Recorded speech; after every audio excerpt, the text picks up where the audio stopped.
איך עושים צמת חיטה? מאת אורפז בן שושן, לירז כהן ודפנה שפיצר.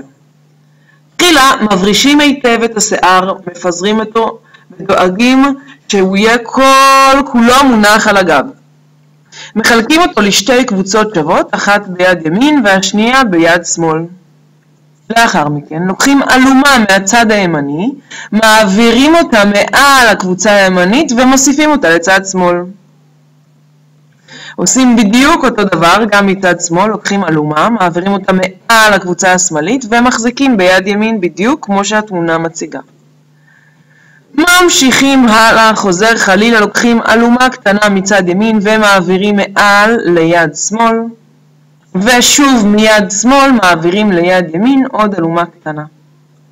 יכול להיות שתראו איזה בלגן קטן, לא לדאוג, זאת רק ההתחלה.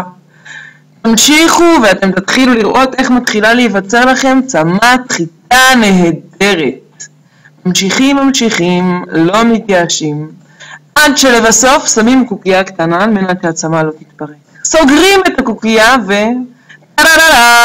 קבלו את אורפזולה עם צמת החיטה. בסרטון הבא,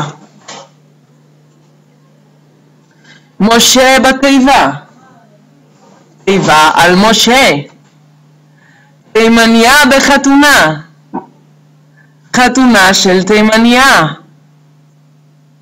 מאפר את אורפז בן שושן, קול דפנה שפיצר, לבוש לירז כהן, עריכה אדל בעם. מקווים שנהנתם, ניפגש בסרטון הבא.